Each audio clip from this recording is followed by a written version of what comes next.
नमस्कार, मैं अमित श्री अरबिंदो सोसाइटी की ओर से आपका हार्दिक स्वागत करता हूं। आज हम शिक्षा में शून्य निवेश नवाचार अर्थात ZIIEI कार्यक्रम के द्वारा संकलित किए गए एक रोचक नवाचार शब्द सागर के ऊपर चर्चा करने जा रहे हैं। इसके लिए हमने NCERT बोर्ड के कक्षा 5 के EVS विषय के पाठ क्रमांक 18 जाएं तो जाएं कहाँ लिया है। इस पाठ के अंतर्गत गांव की जीवन शैली, शहरी जीवन शैली, पलायन, बांध के निर्माण, पुनर्वास आदि के बारे में चर्चा की गई है। तो चलिए हम समझने की कोशिश करते हैं कि किस प्रकार से इस नवाचार शब्द सागर का उपयोग हम यह पाठ सीखने और समझने के लिए करते हैं।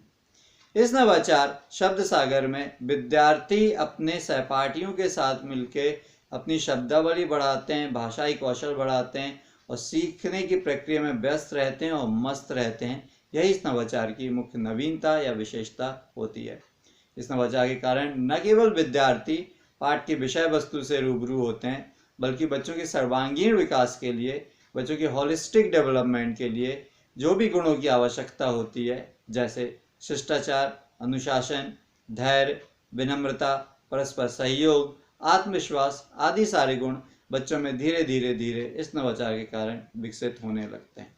तो चलिए देखते हैं कि किस प्रकार से हम इस नवाचार का क्रियान्वयन अपनी कक्षा में कर सकते हैं। इस नवाचार का क्रियान्वयन एज ए रिवीजन या पुनरावृत्ति के रूप में होता है, इसलिए शिक्षक पहले से यह सुनिश्चित करके रखते हैं कि इस पाठ की निर्माण, व्याख्या और समझाइश कक्षा में पहले ही कंप्लीट हो चुकी हो, इस नवाचार के क्रियान्वयन के पूर्व।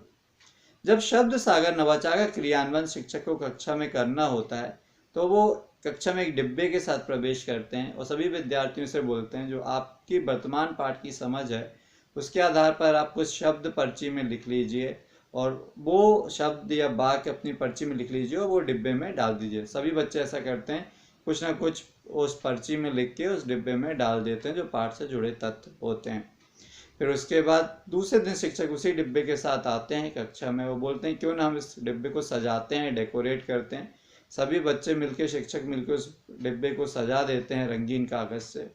उसके बाद शिक्षक बोलते हैं कि इसका हम कुछ एक नाम दे देते हैं। फिर इस डिब्बे का शब्द सागर नाम दे दिया जाता है। एक विद्यार्थी को बुला के अच्छी हैंडराइटिंग में डिब्बे के ऊपर शब्द सागर लिखवा दिया जाता है। फिर शिक्षक बोलते हैं हम एक खेल खेलते हैं इस डिब्बे के माध्यम से। हर एक बच्चा आएगा, एक एक करके उस डिब्बे में से एक पर्ची निकालेगा और पर्ची में एक शब्द लिखा रहेगा। फिर वो पर्ची उस बच्चे को दे दी जाएगी जिसने वो डिब्बे में डाली थी।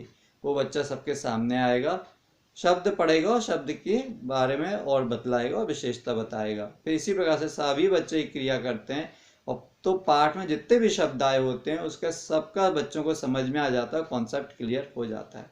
उदाहरण के तौर पर देख लीजिए कि एक बच्चा आता है, एक पर्ची निकालता है, उसमें से शब्द निकलता है बाल श्रम।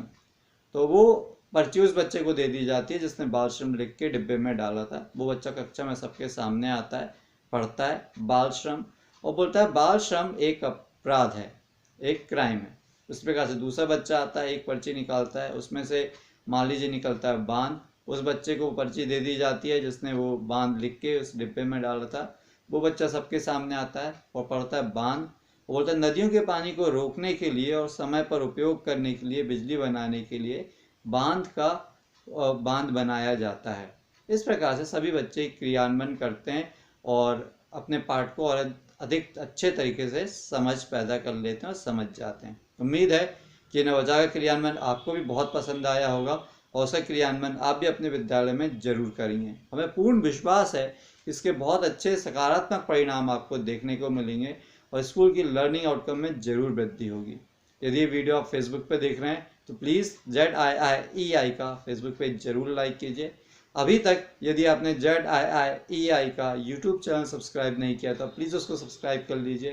नीचे डिस्क्रिप्शन पे इनोवेटिव पाठशाला मोबाइल ऐप का लिंक मौजूद है जिसे आप डाउनलोड करके इसी प्रकार के रोचक, मनोरंजक और ज्ञानवर्धक नवाचार प्राप्त कर सकते हैं और अपने स्कूल का लर्निंग आउटकम बढ़ा सकते हैं। वीडियो देखने के लिए बहुत बहुत धन्यवाद। नमस्कार।